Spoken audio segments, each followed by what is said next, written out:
take a COVID test today. Yes. What is it?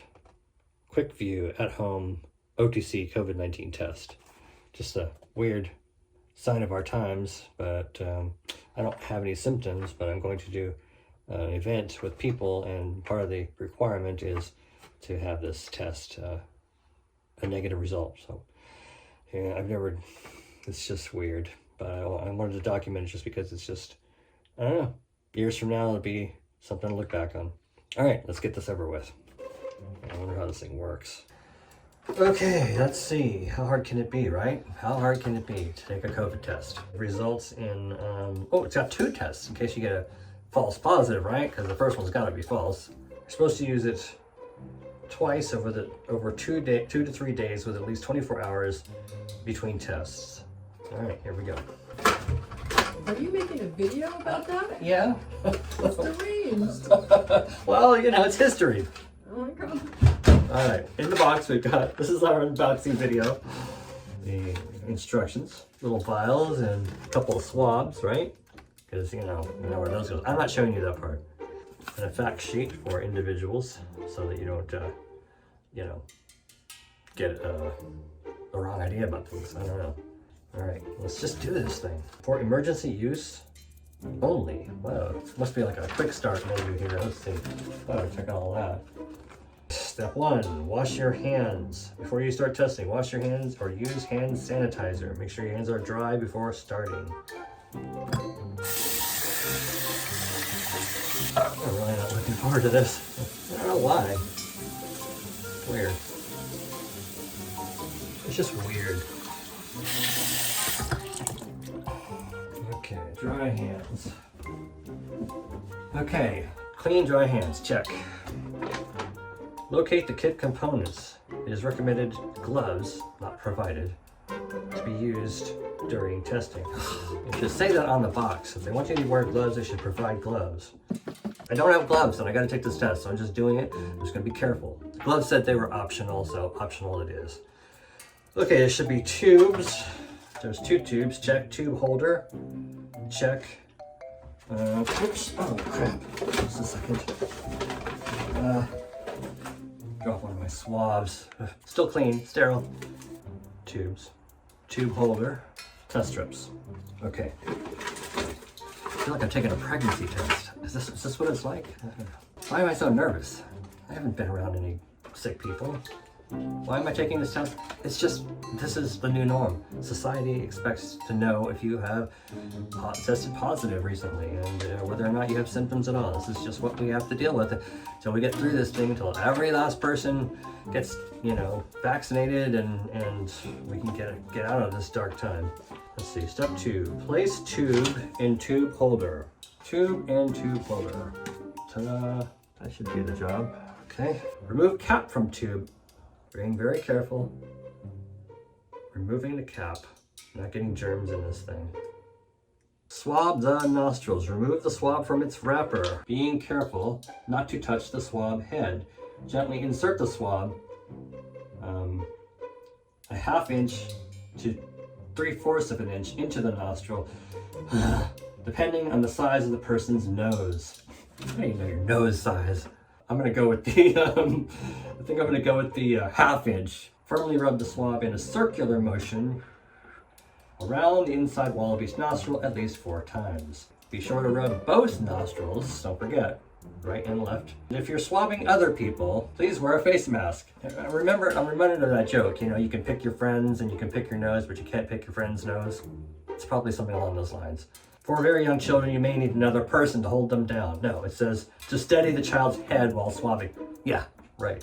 Failure to swab properly may cause false negative results. All right, swabby time. Here we go.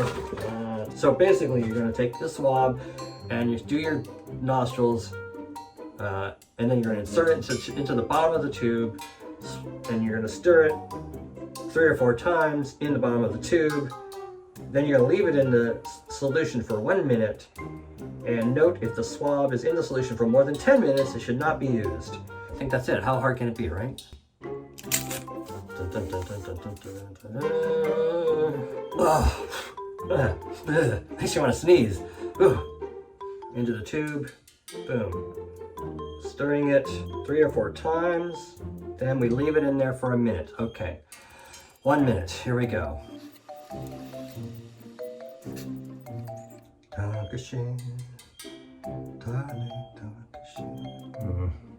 And time's up. Step 5.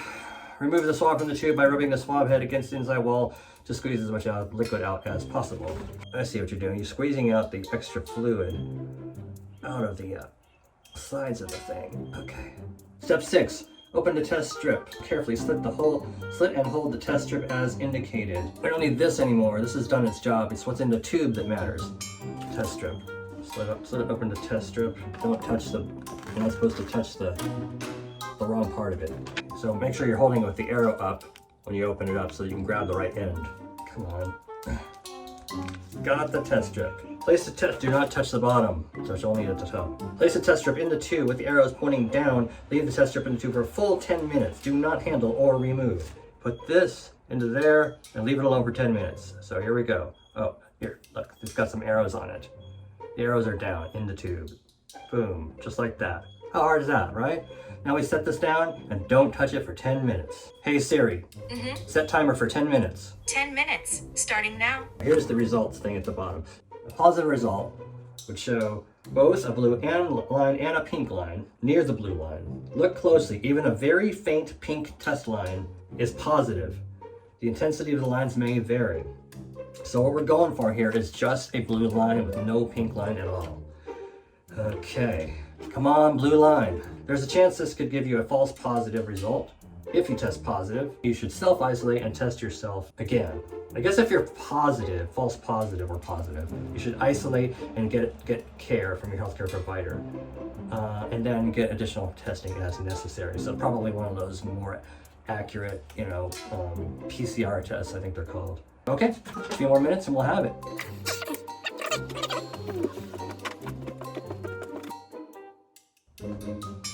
Still not done yet.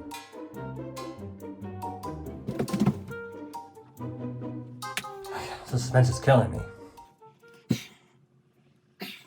all seriousness, people, this is the new reality we have to deal with, and you can resist it. You can put your feet up against it. You can push back, but honestly, we're all in this together. We all got to do the things it takes to get through this. So, all right. I know I can count on you guys to do the right thing. Seriously. 3, 2, 1. It's showtime. Let's see what the results are. Am I pregnant or not? I mean, sorry, I should make jokes. Why do I always make jokes? Okay, I'm afraid of luck. I'm going to put it down here and just, I mean, come on. I know I don't have COVID, right? Why am I nervous? It's ridiculous. All right. Here's the results. Oh, thank God. Whew. Yes, of course I'm in the clear. Whew. All right, I am free of COVID, and that means I can still participate in regular life with precautions, of course. All right, that's it. It was not a big deal, guys. Very easy to get a COVID test if you need one. I recommend that we all have one of these in our home just in case there's ever an issue. You won't have to risk other people by going to the store and getting a kit. I ordered mine off of Amazon. Came to me in a couple of days. So, and there's 2 tests in it. I can keep one for later. One for now and one for a friend. So, so that's it for how hard can it be? How hard is it to take a COVID test at home? I'd say pretty darn easy. On a scale of 1 to 5 beers, 5 beers being the hardest, I call it 1.5 beers. All right, till next time. How hard can it be?